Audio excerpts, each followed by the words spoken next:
বেশ কিছুদিন ধরে ইমন বলছিল বাইকটার সিটটাকে একটু আপগ্রেড করবে। দুপুর দুপুর আমি আর ইমন বেরিয়ে পড়লাম ওয়েলিংটনের উদ্দেশ্যে।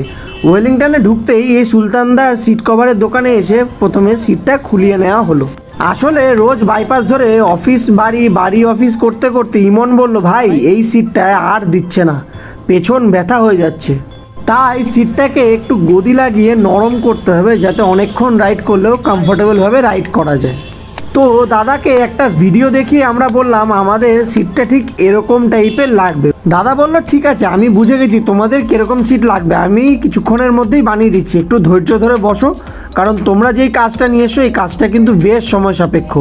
যেহেতু স্টক ডানলপটা বসে গেছিলো আর সেটার জন্য সিটটা হার্ড হয়ে গেছিলো, তাই দাদা উপর থেকে মোটা একটা 2.5 ইঞ্চির ডানলপ লাগিয়ে বলল সিটটাকে আগে একটু সফট বানিয়ে নিই। আমি বললাম তুমি ডানলপ লাগাও, গদি লাগাও, যা ইচ্ছা লাগাও, কিন্তু ব্যাপারটা হচ্ছে তোমাকে আমি যেরকম বলেছি ওরকমভাবেই ঠিক বানিয়ে দিতে হবে। বললো আচ্ছা ঠিক আছে, পুরো ব্যাপারটা রেডি হয়ে যাক, তারপরে তুমি বসে একবার গাড়িটা চালিয়ে দেখো, যদি পছন্দ না হয় বলো কীরকম কী করতে হবে, আমি আবার সেরকমভাবে করে দেবো। আমরা ভিডিওটা দেখানোর পরপরই বলেছিলাম যে এই ব্যাপারটা যথেষ্ট সময় সাপেক্ষ কাজ, তো তুমি ধীরে সুস্থে করো, আমাদের কোনো তাড়াহুড়ো নেই, আমাদের কাজটা ভালো হওয়া নিয়ে কথা। দাদাকে বলা হয়েছিল এই বাইকটা নিয়ে দূরে দূরে রাইড করার প্ল্যান আছে, কিন্তু এটা অফিস যাতায়াত করতেই যদি এতটা আনকমফোর্টেবল হয়, দূরে আমরা কিভাবে রাইড করব, সেই জন্যই আর কি সিটটাকে ভালো করে বানিয়ে নেওয়ার পালা আজকে। ছোট্ট ছোট্ট সুন্দর গদিগুলোকে জোড়া লাগানোর পর ব্যাপারটাকে একটা ফাইলের সাহায্যে ভালো করে ঘষে নিয়ে বলল যে একবার বসে দেখো তো কেমন লাগছে। তো ইমন বলল যে ঠিক আছে, আমি একবার বসে না গাড়িটা নিয়ে চালিয়ে দেখি যে কতটা কমফোর্টেবল হয়েছে।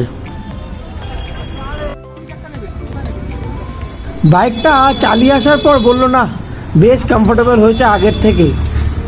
দাদা বলল ঠিক আছে বুঝে গেছি, এবার তুমি গাড়িটা সাইডে লাগাও, আর একটুখানি কাজ বাকি আছে বলে দাদা ওই ডানলপটার ওপরে সুন্দর করে একটা ফোম লাগিয়ে ফিনিশিংটা খুব সুন্দরভাবে করে দিল।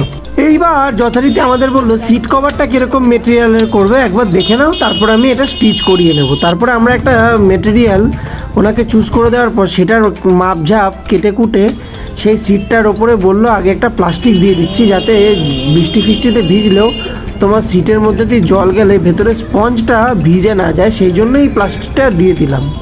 দেখো দায়সারাভাবে কাজ অনেকেই করতে পারে, কিন্তু খুব রিজনেবল প্রাইসের মধ্যে ভালো কাজ যদি কেউ করতে পারে সেটা হলো এই ওয়েলিংটনের সুলতানদা। আমি এই সিটটার কথা অনেক দোকানেই বলেছি, কেউ বলেছে 4,500 টাকা লাগবে, কেউ বলেছে 5,000 টাকা লাগবে, বাট বিশ্বাস করো এই পুরো সিটটার যা খাটনির কাজ ছিল আর যা জিনিসপত্রের দাম সব কিছু মিলিয়ে উনি আমার থেকে নিয়েছিল কত সেটা আমি একদম লাস্টে বলবো, আগে সিটটার ফিনিশিংটা রেডি হোক তারপরে বলবো। চটজল দিয়ে ওই টুকরো টুকরো পিসগুলোকে সেলাই করে নিয়ে সিট কভারটা কিন্তু রেডি করে ফেলেছে। প্রথমে কঠিন কাজ ছিল সিটটার গদিটাকে কেটে কুটে সুন্দর করে ডিজাইন করে আমরা যেরকম চাইছি ওইরকম মনের মতো বানিয়ে ফেলা।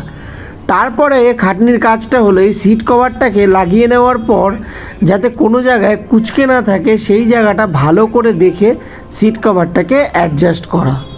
প্রত্যেকটা কাটের সাথে স্টিচিংগুলো যদি ভালো করে না বসে তাহলে সিটটার ফিনিশিংটা কিন্তু একদমই মনের মতো হবে না, তাই জন্য যথেষ্ট যত্ন সহকারে প্লাস্টিক সমেত এই সিট কভারটাকে লাগানো শুরু করে দিল। প্লাস্টিকটা দেওয়ার কারণ হলো এই যে স্টিচগুলো করা হয়েছে, প্রচুর বৃষ্টি হলে এই স্টিচগুলো থেকেই ভেতরে জল যাবে, এবার ওই জল যদি স্পঞ্জের ওপর পড়ে তাহলে জল তো অ্যাবজর্ব করে রাখবে, আর সেই জল থেকেই ভেতরে স্পঞ্জটা পচতে থাকে, আস্তে আস্তে সেটা হার্ড হয়ে যেতে থাকে।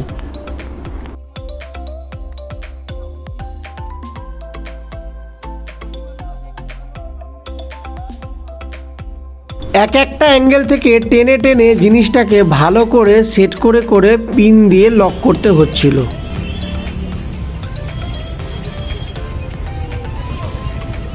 আমরা ওয়েলিংটনের সুলতানদার দোকানে এসেছিলাম দুপুর 3টে 3:30 নাগাদ, এখন প্রায় 6টা 6:30 বাজতে যায়, এখনও কভার লাগানো হয়নি, তাহলে বুঝতে পারছো কতটা সময় সাপেক্ষ ব্যাপার। সিটটা আমরা কিন্তু এক্স্যাক্ট যেরকম চেয়েছিলাম ঠিক ওই রকমই মনের মতো বানিয়ে দিয়েছে, কোনো কমপ্লেনই রাখেনি, যেমন নরম তেমন বসে কমফর্ট। সিট কভারটা লাগানো হয়ে গেলে খুব জলদি আসছি সেই ফাইনাল লুকটা নিয়ে, তখন তোমরা সিটটা দেখে বলো কেমন বানানো হয়েছে।